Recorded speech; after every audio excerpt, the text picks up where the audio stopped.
මම කැමතියි ඔයත් එක්ක කතා කරන්න ටික වෙලාවක් අපේ මේ හිතට එන සිතුවිලි පාලනය කරගන්න බුදුහාඳුරුවෝ කියපු ක්‍රම කීපයක්. සිතට එන ඒවායි අපි පාලනය කරගන්න ඕනේ නරක සිතුවිලි. හොඳ සිතුවිලි කොච්චර වැඩුණත් කමක් නැහැ. කරුණාව, මෛත්‍රිය, නේ? මුදිතාව, උපේක්ෂාව ඒවට මේ එහෙම ලිමිට් එකක් නැතුවම වැඩෙන්න දෙන්න ඕනේ.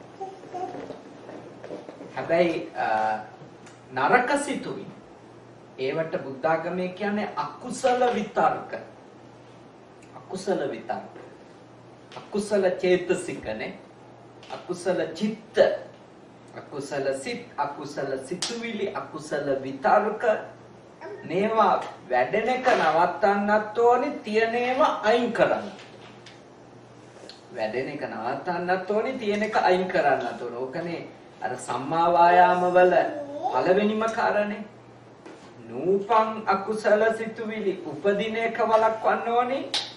උපං අකුසල සිතුවිලි පුළුවන් තරම් අයින් කරගන්න. එතකොට මම ඔබත් එක්ක කතා කරනවා භාග්‍යවතුන් වහන්සේ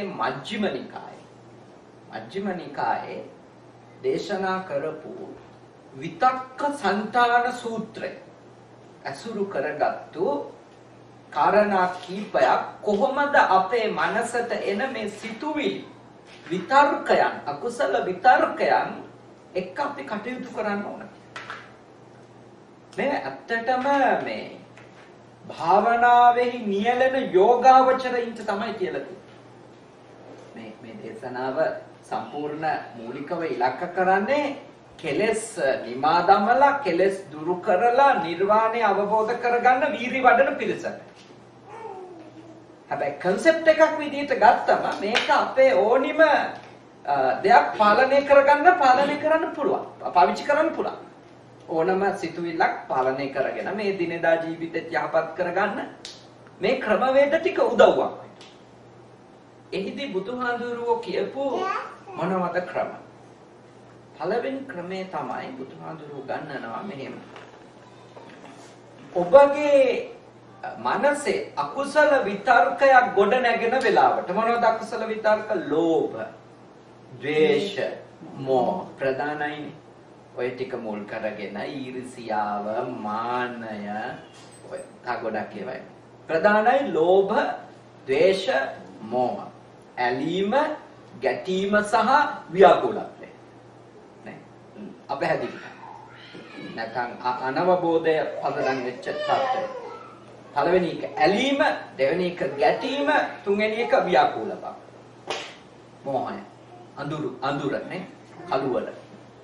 මේ තත්ත්වයන් තුන ඔබේ මනසේ ඇති වෙනකොට භාග්‍යවතුන් වහන්සේ අපට යෝජනා කරනවා අපි පළවෙනියෙන්ම උපායක් විදිහට පාවිච්චි කරන්න ඕනේ මේ සිතුවිලි අයින් කිරීම සඳහා හෝ පාලනය කිරීම සඳහා කුසල විතර්කයක් අප තුළ ඇති කරගන්න.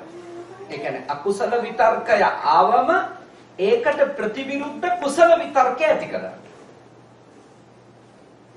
ඒක මෙහෙමයි. අකුසල විතර්කයේ ලෝභ නම් ඇති කරන්න කියනවා කොහොමද? අලෝභ. අකුසල විතර්කය ද්වේෂය නම් බුදුහාමුදුරුවෝ යෝජනා කරනවා ඇති කරගන්න කියලා අද්වේෂ. මෝහය නම් අකුසල විතර්කයේ බුදුහාමුදුරුවෝ යෝජනා කරනවා අමෝහය ඇති කරගන්න. ඒ කියන්නේ ප්‍රතිවිරුද්ධ සිතුවිල්ල ඇති කිරීමෙන් ඔබේ සිත තුළ සාමය උපදිනවා. සමාධිය ගොඩ නැගෙනවා. ඔබගේ හිත තුළ සැනසෙල්ල ගොඩ නැගෙනවා. මේක සරලව කිව්වොත් හිත ඉන්න එක වෙනුවට ඒකට ප්‍රතිවිරුද්ධ දේ හිතන්න පටන් ගන්නවා. සරලව. දැන්ට තියෙන එක වෙනුවට ප්‍රතිවිරුද්ධ එක ගොඩ නැගෙනවා. ඒක බුදුහාඳුරුවෝ උපමා කරන්නේ මෙහෙමයි. දක්ෂ වඩුවෙක් හෝ ඔහුගේ ගෝලයෙක් හෝ දරුවෙක් හෝ ඇණයක් අයින් කරන්න. ලීයක ගහලා තියෙන මේ ඇණයක් අයින් කරන්න පාවිච්චි කරන්නේ කුමක්ද? තව ඇණයක්. ඇණයක් අයින් කරන්න ලෑල්ලක ගහලා තියෙන පාවිච්චි කරන්නේ තව ඇණයක්. එතකොට ඒ ඇණේ තියලා තට්ටු කරාම ලීයකින් අර ඇමිනිලා තියෙන ඇනේ ගැලවිලා යනවා. ඒ වගේ තමයි බුදුහාඳුරුවෝ මෙහිදී අපිට පෙන්නනවා සිතුවිල්ලක් අයින් කරන්න සිතුවිල්ලක්ම පාවිච්චි කරන්න. පැහැදිලිද? සිතුවිල්ලක් අයින් කරන්න සිතුවිල්ලක්ම පාවිච්චි කරන්න. ඒක හරිය දැන් ලංකාවේ පොඩි කාලේ ලංකාවේ ඉඳපු අය ඉන්නවනේ නේ. පොඩි කාලේ අපි ගම්වල අර මේ යද්දි රඳු කැලෑවල නේ කටු ඇනෙනවා. කටු ඇනුනම කොහොමද අයින් කරන්නේ? කටුව අන්න හරි. කටු ඇනුනම අයින් කරන්නේ කටුවකින්. එතකොට ඒ කටුව ඒ කියන්නේ අයින් කරන්න පාවිච්චි කරන කටුව හැමතිස්සෙම හොඳ කටුවක්. නේ? හොඳ කටුවක් ඈ. දෙහි කටුවක් වගේ හොඳ කටුවක් තමයි ගන්නෙ නේ. නිදි කුඹ කටු ගන්න.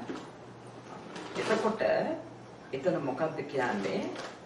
නරක විස සහිත කටුව අයින් කරන්න විස නැති තියුණු ආයි කැඩෙන්නේ නැති හොඳ කටුවක් පාවිච්චි කරන්න. ඒ වගේ තමයි අපේ හිතේ ඇතිවෙන අකුසල විතර්කයක් කියන්නේ ඇනිච්ච විස කටුවක් වගේ. ඒක අයින් කරන්න බුදුහාඳුරුවෝ මජ්ක්‍ධිම නිකායේ විතක්කසන්තාන සූත්‍රයේ අපිට පළවෙනියෙන්ම යෝජනා කරනවා අර දෙහි කටුවක් වගේ හොඳ කටුවක් පාවිච්චි කරන්නේ නැත්නම් හොඳට උණු වතුරේ තම්බගලා ගත්තු යකඩ සුදු යකඩ කටුවක් පාවිච්චි කරනවා වගේ හොඳ සිතුවිල්ලක් ඇති කරගන්න. කුසල සිතුවිල්ල. ඒක මේ කියන කාරණාව ලේසි වැඩක් නෙමෙයි. ලේසි වැඩක් නෙමෙයි. කටුව උපමාවට ගත්තට මොකද මේ කියන්නේ ඇත්තටම power to power කියලා නේ. බලයට බලයක් යොද. එතකොට අර බලය අරක දුර්වල කරන්න පුළුවන්. හැබැයි ප්‍රබල බලයක් අතෙන්ට ගේන්න ඕන. සිතත් එහෙම එක.